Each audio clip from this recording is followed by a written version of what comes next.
Welcome to the 51st episode of Speaking in Your Basement. I had a door-to-door salesman come by today. Seemed like a nice kid.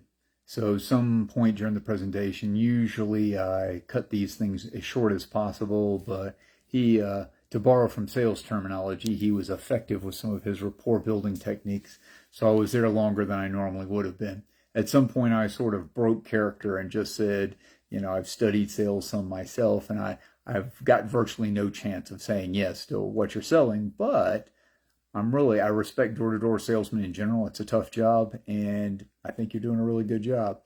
So we kind of talked a little bit about sales, and he had only been there for like 2 weeks, and so we had an interesting conversation, a more interesting conversation after that.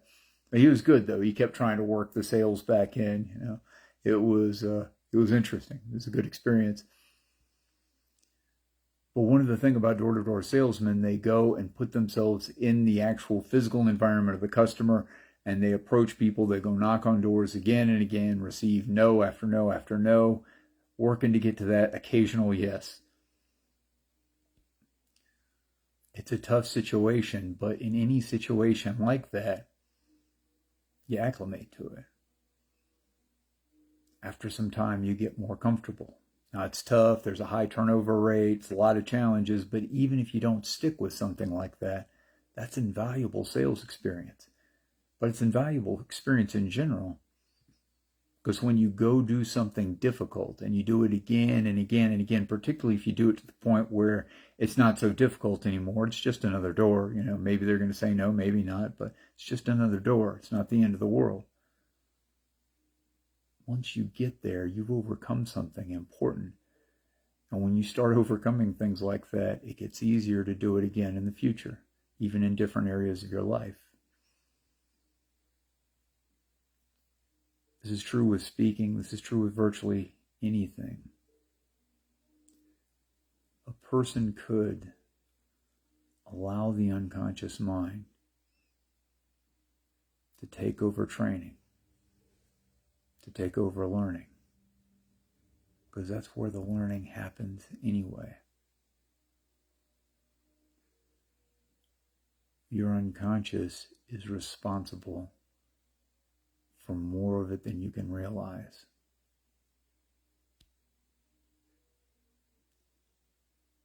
There's many ways to begin to do that.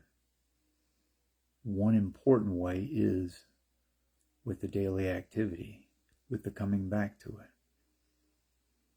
And of course, once you get comfortable with just the basics of showing up, just showing up to do whatever the activity is in the sales scenario, you can start adding in, once you're comfortable knocking on doors and doing your opening pitch, you can start adding in sales techniques and learn about rapport building and points of commonality and all the other little things you can work on with customers to get a better chance at closing a sale.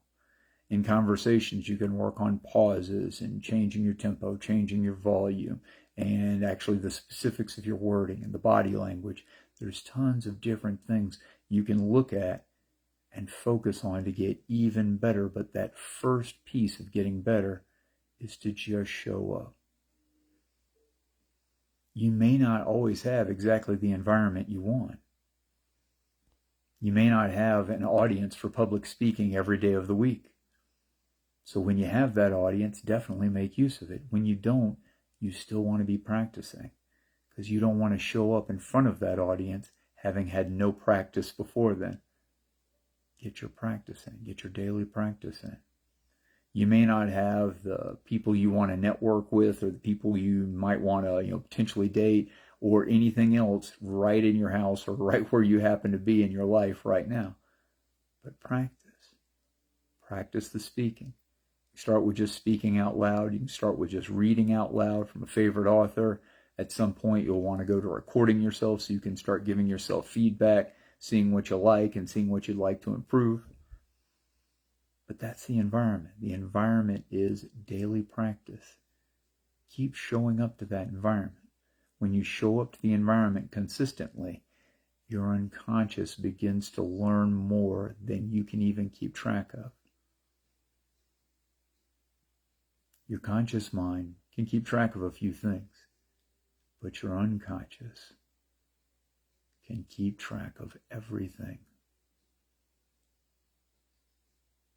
And of course, it doesn't particularly want you to do anything new. It wants you to do, whatever you did yesterday managed to get you to today alive. So let's just copy yesterday as closely as we can. So the first few times you practice, there's going to be that resistance. It doesn't want you to move forward.